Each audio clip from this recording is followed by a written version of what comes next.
मंडळी, तुम्ही कधी या पद्धतीच्या वड्या करून पाहिल्या आहेत का?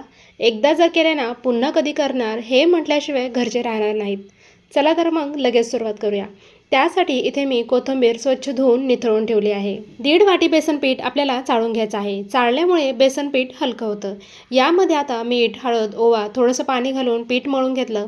तेल लावून बाजूला ठेवून द्यायचं आहे. मिक्सरच्या भांड्यामध्ये लसूण, हिरवी मिरची, आलं, जिरे, कोथिंबीर पाणी न घालता छान फिरवून घेतलं.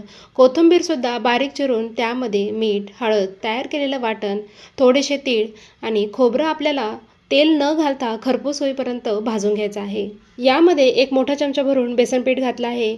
यामध्ये तुम्ही चाट मसाला किंवा लाल तिखटसुद्धा घालू शकता. छान असं एकत्र केलं. पीठसुद्धा इथे आपलं छान भिजलेलं आहे. आता याची चपाती लाटून घ्यायची आहे. दोन्ही बाजूने तीळ लावून आपल्याला हे लाटून घ्यायचं आहे. तयार केलेला कोथिंबीरचा जो मसाला आहे तो यावरती व्यवस्थित पसरून घ्यायचा आणि रोल तयार करून घ्यायचा आहे. रोल तयार करताना व्यवस्थित दाबून घ्यायचा आहे. आता साईडच्या ज्या कडा आहेत त्या सुद्धा दाबून घ्यायच्या, म्हणजे अजिबात आपली वडी सुटणार नाही. दोन्ही वड्या इथे मी तयार करून घेतल्या. वड्या इथे कट करून घ्यायच्या आहेत. 2 चमचे गव्हाचं पीठ, 1 चमचा तांदळाचं पीठ, मीठ, थोडंसं पाणी घालून आपल्याला एक स्लरी तयार करून घ्यायची आहेत. यामध्ये 1 चमचा कोथिंबीरचा जो मसाला तयार केला आहे तो घालायचा. तयार केलेल्या वड्या स्लरीमध्ये घालायच्या. नंतर पॅनमध्ये तेल घालून मध्यम आचेवर दोन्ही बाजूने खरपूस होईपर्यंत आपल्याला तळून घ्यायची आहे. ही वडी एकदम भारी झाली होती. प्रत्येक वेळी कोथिंबीर वडी करण्यापेक्षा अशा नवीन पद्धतीची मसाला कोथिंबीर वडी नक्की करून पहा.